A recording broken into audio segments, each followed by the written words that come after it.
Okay. Good afternoon, everybody. How are you? My name is John Haggerty. I am the Associate Director for Undergraduate Financial Aid here at the university. I just want to present to you the handout that you have there. I'm going to have a few words to say about our office and what we do and how we derive financial aid for children. And then I'm going to open it up for questions. I think that primarily drives the conversation for us. So hold off on your questions while I go over the short spiel that I have, and then we'll open up for questions afterwards, okay? So Student Financial Services is an office in university that disseminates financial aid to students. We do more than just financial aid as far as we do offer services to talk about billing and late fees and assess different types of charges on your bill as well. But our primary goal, and the team that I work with drives the financial aid process here at the university for our undergraduate population. We service just under half of the entire undergraduate student population. That does include student loans outside of scholarships and all of that. So the way that we determine financial aid, and most of you probably have your awards now, but the way that we determine financial aid is we take our cost of attendance, we determine what your financial need is, and give you the rest. Does that make sense? So can anybody tell me here what they think cost of attendance is? Or I should just ask, what do you think, generally speaking, what is the cost of attendance? Cost of attendance, essentially, what does it cost you as a family to come here to Penn for 1 year? And that includes tuition. And sometimes people think of cost of attendance as being tuition, but it's a little bit more than that. Cost of attendance includes things like tuition, room, board, any general fees, which include clinical fees if you're a nursing student, technology fees, just general technology fees for students to be able to access technology across campus, and other various charges. Cost of attendance also does include things like books and transportation to the university. So we build this cost of attendance budget when trying to determine your family's ability to pay for our tuition and all those other expenses, the cost of attendance for 1 year here at Penn. So your financial aid awards that you might have are based on that cost, not just the tuition, not just the room and board, but also how do you keep your student here for 1 year? What does that cost your family to keep them here for 1 year? Okay. So our determination is where we kind of come in. The university sets the cost of attendance, and then we come in and kind of determine what your financial need or your ability to pay our cost of attendance is. And as you may know, we ask for a lot of information. We ask you to complete the CFAS profile. We ask you to fill out the FAFSA. We ask you to submit your 2017 for this year, 2017 tax return information. And all of that stands to verify all the information that you're reporting to us. Our team, there's about a dozen counselors who work on the entire university's financial aid for undergraduate populations team, look at this information to help determine how much can your family specifically, to the dollar amount, pay for our cost of attendance each year.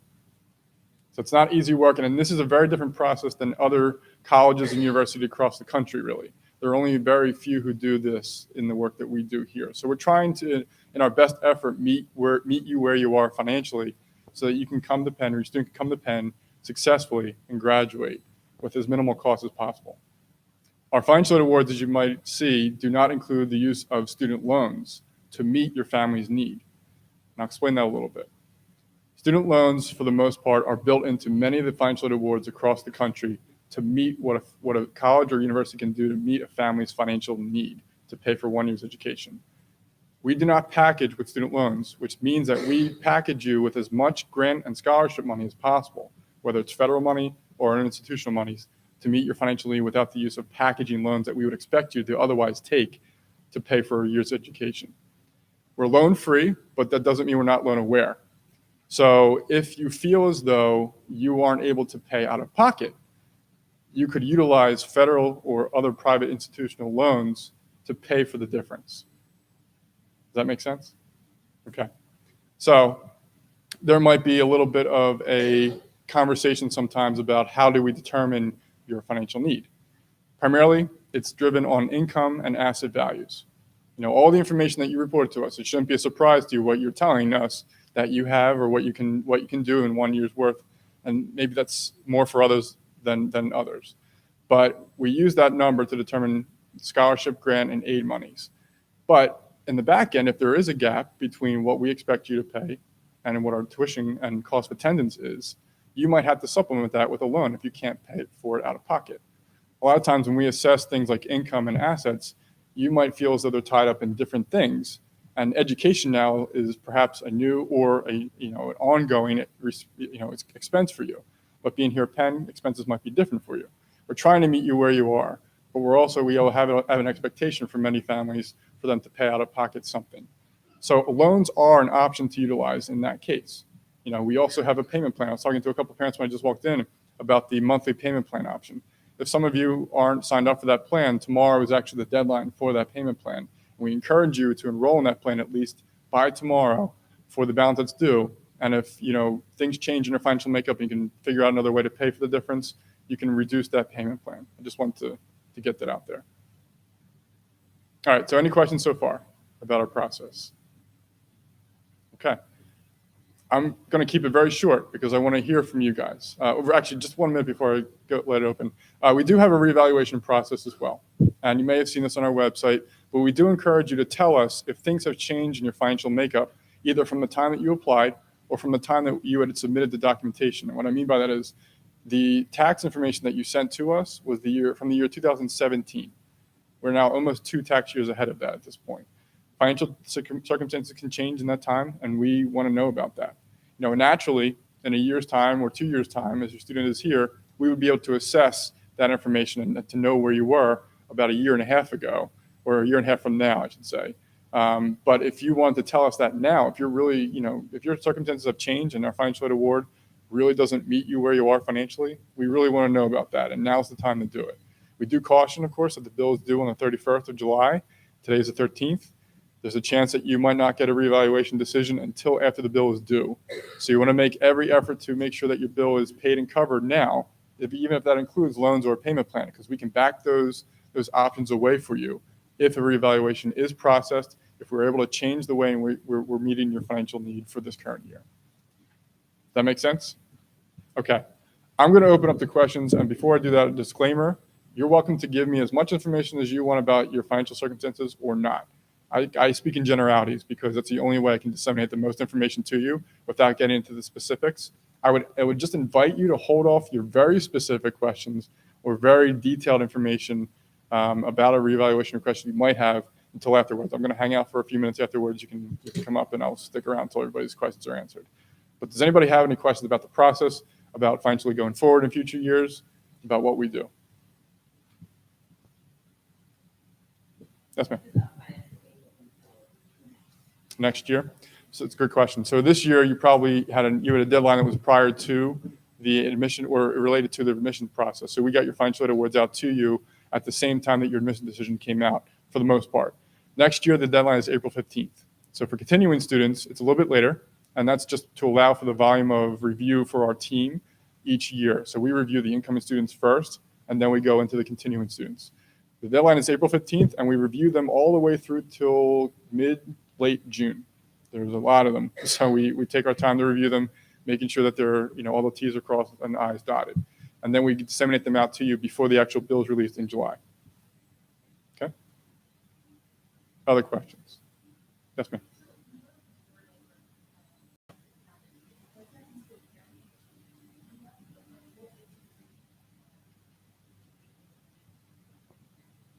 It should be in her portal. So she has a Pen and Touch portal right now. She logs in, similar to how she had access to admission portal, and that would be able to show her billing statement line by line in each item that she's being charged for. And now I can mention this. I mentioned this to another parent as well. Students can give you access as parents to the billing statement only. They would have to give you a code to be able to do that, and you create your own profile, and you can view their billing statement at any time that you wish. Does not give you access necessarily to grades, however. Just want to put that out there. Yes. Sure. Mm-hmm. Keep changing. Is it for you specifically or for brother? Okay. There's a possibility, and I don't know if there's any outside scholarship implications there, but there's a possibility that things are being updated. We also get updates from the federal government about different federal funds as well. So anytime there's a change to an award, you would see a change to your financial aid award. But I would invite you or your brother to come in and talk about that if you had specific questions, because I won't be able to tell you here now what that would mean for you. Just, yes.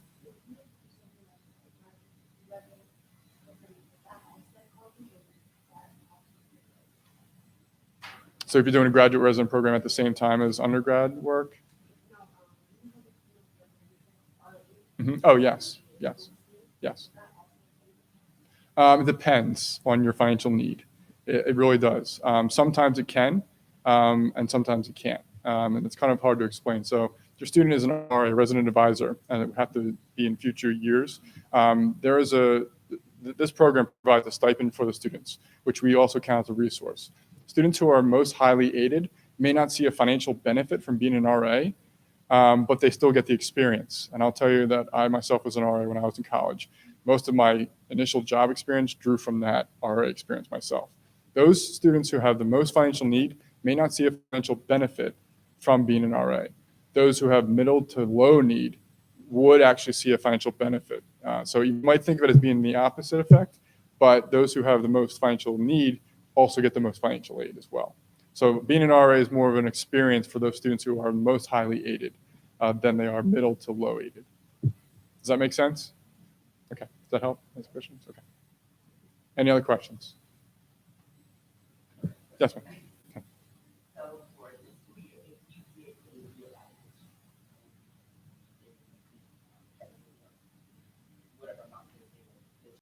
Mm-hmm. That's a great question, because likely what we're doing is looking at updated financial information from you, right? So we would probably, first of all, we would make notes. And the first year's financial aid assessment is probably the most important in understanding its family's ability to pay and their financial makeup. So we would probably step off of what we did this year to do something for you next year, or just make it as evenly as possible. We don't like financial aids to jump all over the place. But if you're working in a job where your income can fluctuate, if you're making income that changes over the course of time, your financial aid, you might expect your financial aid to jump up and down. We try to make projected income assessments so that your financial aid, we won't ask you necessarily outright to present you a new reevaluation unless something has changed from the time in which you did a reevaluation. Now, if you're making, sure. Okay, sure. So that sounds to me like we would incorporate the changes there and make expectations about your family makeup and what those costs were in the first year and carry that forward. That's likely what we'll do. Yes, sir. Mm-hmm.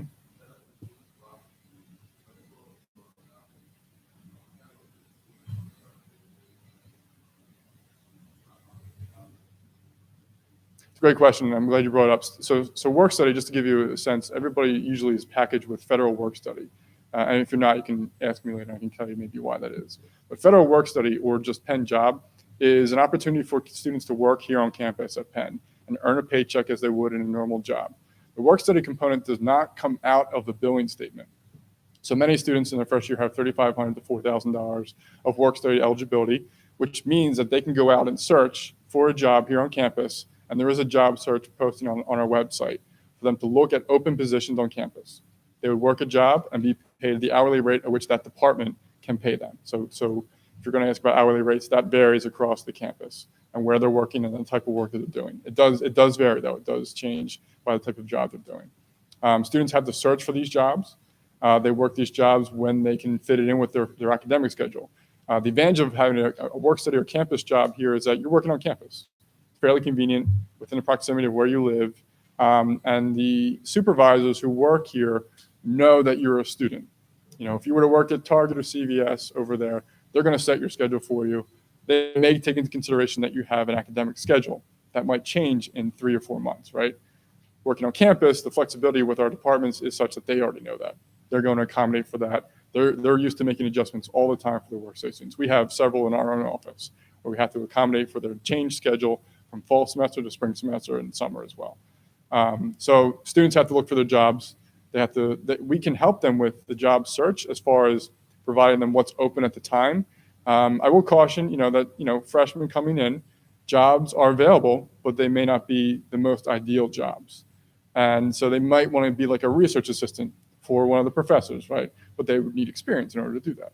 So while that might seem like an ideal position, particularly if they're in a certain major, you want to be cautious that a job sometimes is just a job, and they're earning a paycheck to kind of help with their expenses to go home, over the holiday breaks and all that. That's the intention of what the job is really for. That's good.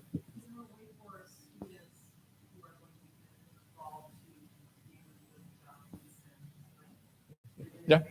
On our student employment website right now, we have the open job positions on campus. So they're welcome to take a look at those at this time. Yes, ma'am.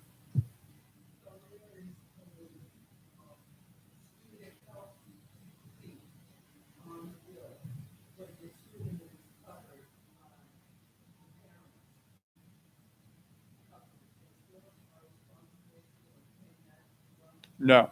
If students are already covered under your own health insurance, you have the opportunity to provide that information to our student health offices here on campus, and they will waive that charge. So your students right now are probably inundated with emails about how they become a student and how everything starts here at Penn in August. One of the primary emails you want to pay attention to is just that, either enrolling or getting a health insurance charge cover waived, because it will appear on your bill very shortly. All right, if you already have, or if you've taken care of this already, that's fine. But if you haven't, you want to take a look and see how you can get your health insurance acknowledged for the coverage for your student so that charge does not go on their bill. It can always be waived later, but we want to make sure that we're getting that off your bill. If you see it appear, they don't have to pay double. If you already have insurance coverage for them, you can have that charge waived. Yes. Yeah.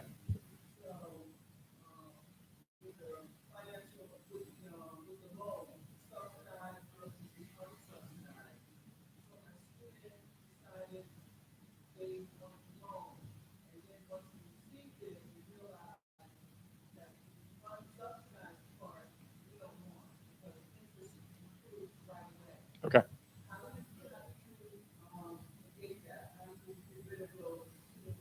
Sure. If at any time you can cancel any amount of your student loan that you wish. So for this instance, for the unsubsidized portion that you do not wish to use, you would just need to contact our loan office. But primarily that's either an email or a phone call to Student Financial Services. That information or that request will be routed appropriately to our loan department, and they'll cancel that for you. At this point, you won't be assessed any interest because the semester hasn't begun, and we don't disperse aid until 10 days prior to the start of the academic term. So no interest is accruing on unsubsidized at this point. Okay, your question.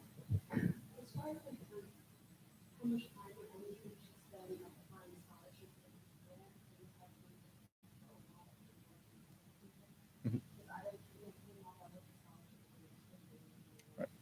It's a really good question. So outside grants and scholarships, we have a policy about these. And so if you were to receive a sponsorship, a grant, a scholarship from an organization, or someone who wants to sponsor you, we have built-in cushion in our needs analysis to allow for a scholarship up to a certain amount. You're correct. If you receive, let's say, a $10,000 scholarship, likely if you have the need for a Penn grant, some of that is going to be reduced. Students, within our needs analysis, we have an expectation that students and parents will contribute toward their education in a given academic year. It's kind of like the inner workings of a clock. Your financial aid award is a clock face, and what we do is behind the scenes. So part of the inner workings of our needs analysis is building in an expected contribution from students, no matter if they can pay or not, okay? And then it becomes a family conversation after that. So you have a parent and student contribution, which becomes a family contribution. Each year, we assess student contribution at a certain amount, and it changes over time depending on inflation and different abilities for students to pay. If you get an outside scholarship, what we first do is forgive or negate that student contribution to allow for more room for grant monies or scholarship monies to come in and help pay the student bill. All right. If it exceeds the student contribution, and check each of your financial aid awards to see what that contribution is. If it exceeds that contribution, we would then have to reduce the work study component down, so we can still build in room for scholarship and grant money to come in. So what that means is then they would have less eligibility for work study, a smaller earning potential in the academic year, but it's being made up by a grant, an outside scholarship or grant to help pay for the bill. So that money, they can still work. It just means they won't be able to work for as much in a given year. And then after that, if the scholarship amount is such that it exceeds the student contribution, exceeds the amount of the work study that's being offered, then it does begin to reduce the Penn grant dollar for dollar. And we do this because we count it as a financial resource beyond that point. Any family who would have, let's say, $10,000 from a relative or $10,000 cash from some other organization, we would treat it the same exact way as any outside scholarship that a student receives for any reason whatsoever. Yes, it begins at the student contribution, and then you can add also in the work study amount as well. That would give you an idea of exactly how much of an outside scholarship you can have before it begins to negate the Penn grant dollar for dollar.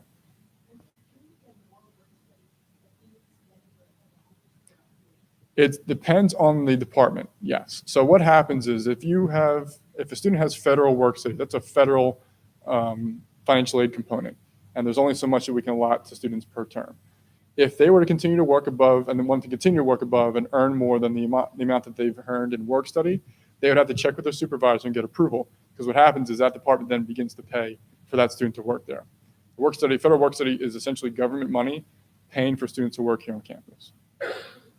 Okay, sure. Other questions? Yes, sir. Yes.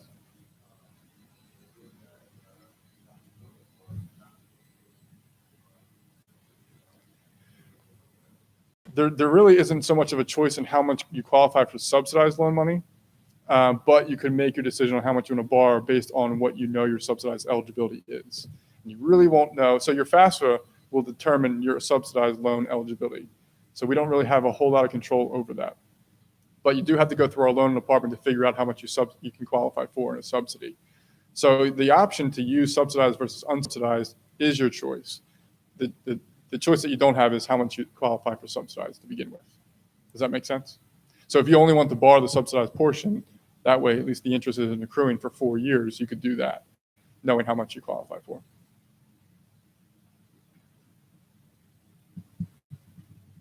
Any other questions?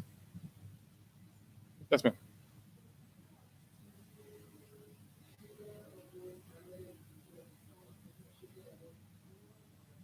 To students here at the university. It should be almost entirely exactly the same, except if, let's say, one of your son or daughters has more in cash savings than another.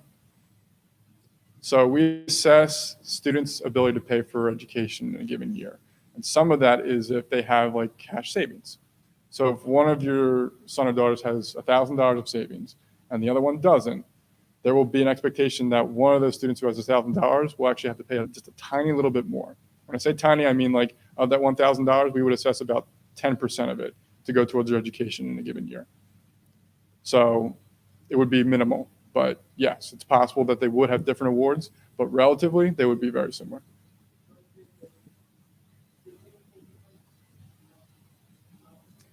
We should figure out why that is, yes. Is there? There is, okay. Give us a call, because I'm curious to know myself. It's possible within the realm of like $20,000, I'd be very curious to know why, but it's possible. Okay? Yes, sir. So if your student has a summer savings contribution coming in, just incoming question, Mm-hmm. is the assumption then that that is being depleted year by year so that that student contribution is lower? It's a great question. It's not a cumulative. It's an expectation for 1 year at a time. So the summer savings contribution is the expectation that what the students can pay themselves in a given academic year. So it refreshes every year. But during that course of that year, Mm-hmm. they will have taken that money out of their assets to pay their portion. They would, except that we don't expect it 100%. So we anticipate it should be less, yes, if they haven't earned more. So if they have a set number or set savings amount for their entire college experience, right, we're going to assume only a certain percentage of it for each academic year. And yes, obviously that will deplete over time. So the percentage of what is expected when you report the student assets each year, the expectation will be essentially less each time that you report it, if it stays stagnant. Now, if they continue to replenish their savings or cash that they have at hand by working or whatever the case may be, it could be that we have the same expectation every year, if that makes sense. But if they have a set amount of money, maybe a grandparent or someone gave them $5,000 that they're going to use for the entire 4 years that they're here, and they don't touch it or add to it over those 4 years, then yes, it would go down. And our expectation from that will also go down with it. Yes. Mm-hmm. So let's assume that in year 3, by the time students are junior going into senior year, they have, in essence, depleted all of their own personal savings, and they're trying to aid. Is there an assumption that they're going to work over the summer and therefore they're still students? Yes. Contribution effective? The contribution from earning, yes. Savings would be different. So the savings piece, if that has been depleted, there is no contribution expectation. If they're still working, or even if they haven't worked, this is the tricky part, there's still an expectation that they're going to contribute towards their education, even if they haven't worked a job over the summer, for instance. So we still, again, behind the clock phase, that's kind of what we anticipate from students on a regular basis each year, that they do earn and contribute somewhat towards their education every year. And if they can't, that might be where that loan option comes into play. Yes. Do you guys ever counsel the student to pay parents back? Nope. We do not. Now we might say something along the lines of whatever payment arrangements that you and your parents make out, you can do that. I counsel that way, but I never counsel to say you have to pay your parents back. Right. Yeah. Good question. Yes. There is. Yeah, we have a student employment office. You're welcome to come in and speak to a counselor they're in student financial services. They have several offices within our own department. You're welcome to come in and talk to somebody about that.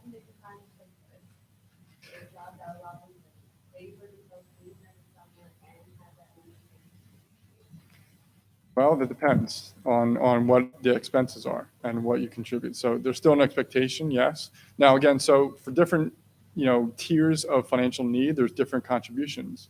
So it's not the same for every single student, So it depends. Like if if the student's having trouble, let's say meeting that contribution expectation, we want to know about that. At the same time, we might still expect it, and if they can't, they might have to supplement it by borrowing or seeking out other alternative forms of financing. Okay. Yes, ma'am.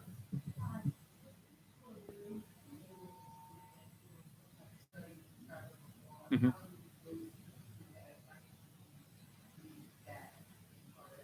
Sure. It's a great question. We treat any student studying abroad as a Penn student and eligible for financial aid against the Penn cost of attendance. We do build in a travel loan component for when students study abroad.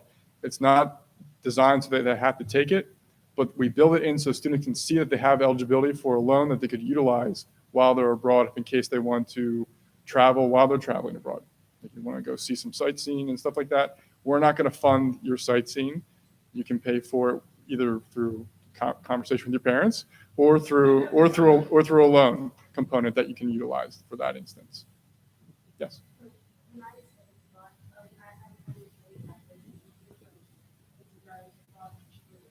Oh, okay. That's a good point. So yeah, you're right. So the host school, the cost there might be different.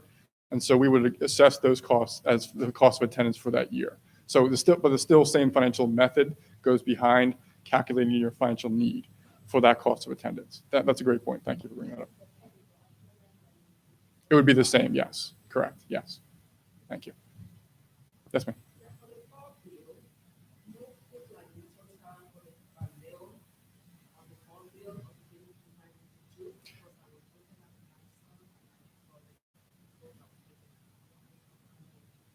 This is a great question, and I'm sorry to bring this up earlier. So the way in which you're billed, you're going to be billed per semester. Okay. So you're billed for the fall semester. You're billed half of what it will cost for the year. And then we assess the financial aid for half the year against that cost. So the amount of Penn grant that you receive is split in two. Half pays for the fall, half pays for the spring.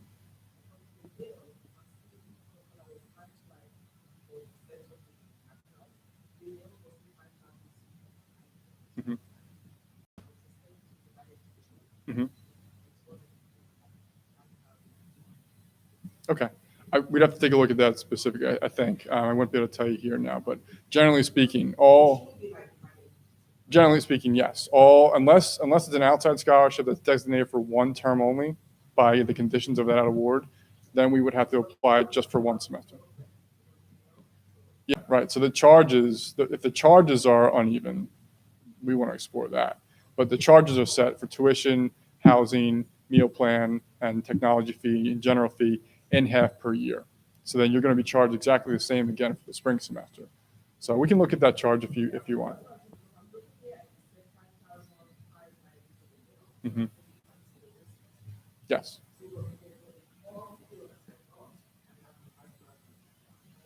Mm-hmm.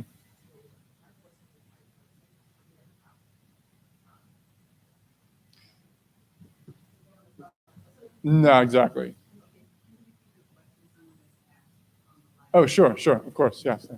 So I think what I'm hearing is if in planning to pay for this bill, the meal plan. She said the meal plan is about 6,000. Yes. Expecting to have all of that. She sees all of it at once. Okay. So you're seeing the meal plan for the entire year. Okay, then we have to look at your bill specifically. Yeah, I would call in, ask to see what your charges are, because the meal plan for the year shouldn't exceed $3,000 or so. And if there was a double charge there, we want to know about that, and we just take it right off. But we'd have to contact housing or dining to do that. Okay, thank you. Sorry I wasn't able to understand that question. Any other questions for financial aid? Okay. Well, I'm going to stick around for a few minutes. If you guys want to come by and talk to me individually on an individual basis, I'll be here for as long as it takes to answer your questions. Otherwise, we have our contact information on the handouts.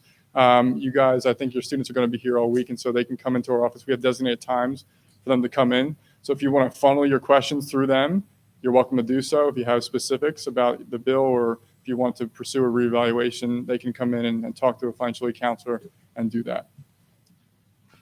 Okay. All right. Thank you so much. Have a great rest of your weekend. Thank you.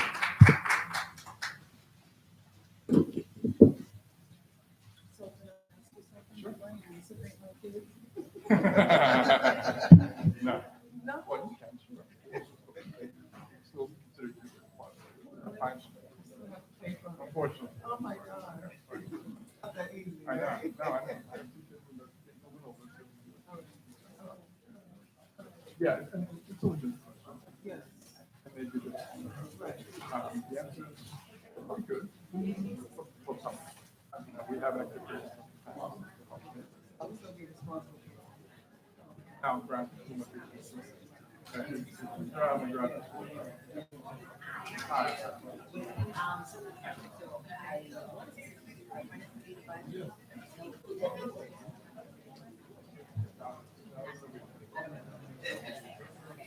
Yeah.